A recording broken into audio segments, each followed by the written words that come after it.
This is marks 6 months since over 60,000 residents of the north of Israel were evacuated. They're still waiting to return to their homes and communities after living out of suitcases for half a year. The question, though, is when? Well, for more, we're joined now by Josiah Dekanu. He is a resident of the northern community there of Netua in northern Israel. Maybe a word of explanation, Josiah, because Netua is one of those communities which actually was evacuated. You're speaking to us from there, so briefly just explain your situation and that of your family.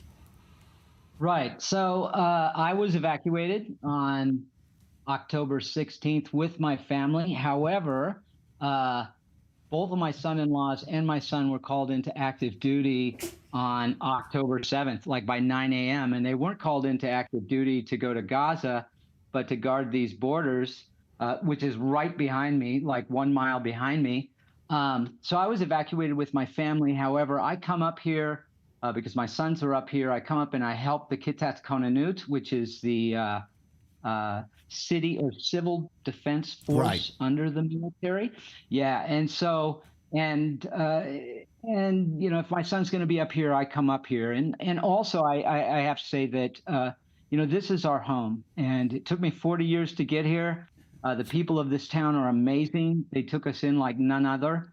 And so if there's citizens here, then I want to be here. So how has it been for your family who have been are also evacuated, basically kind of, I say, living uncertainty, living under suitcases, out of suitcases, I guess, for 6 months now? Oh, it's you know, okay. So when we were first evacuated, we were put in a hotel room. Then we, and my daughters with their husbands right up here, they didn't want to be as far as Netanya, you know, because if they get a 6-hour leave or a 24-hour leave, they want to be able to see their husbands. So we rented one house for a month and a half. Then we rented a house for 6 months. Now my daughter signed a lease for a year this week. And I mean, it's tearful. My son-in-law was on leave. He came in, he moved some of the furniture from Netua, and it's indescribable, you know, how long this has taken. And we're in real jeopardy of potentially losing the north, and not to Hezbollah directly, but indirectly, because there's a growing percentage of people that are having to settle down and talking about not coming back. Right. So let me ask you, what's it going to take for you and your neighbors up there to feel secure enough to come back there? What would you have to see or hear to feel secure to be living with your family there a mile from the Lebanese border?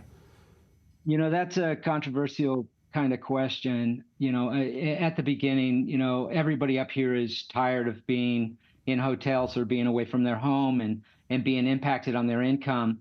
And so we're all wanting this to get started, that we have to push back Hezbollah. We can't live with this kind of uncertainty. We can't live with the threat of incursion. However, and I absolutely agree with that.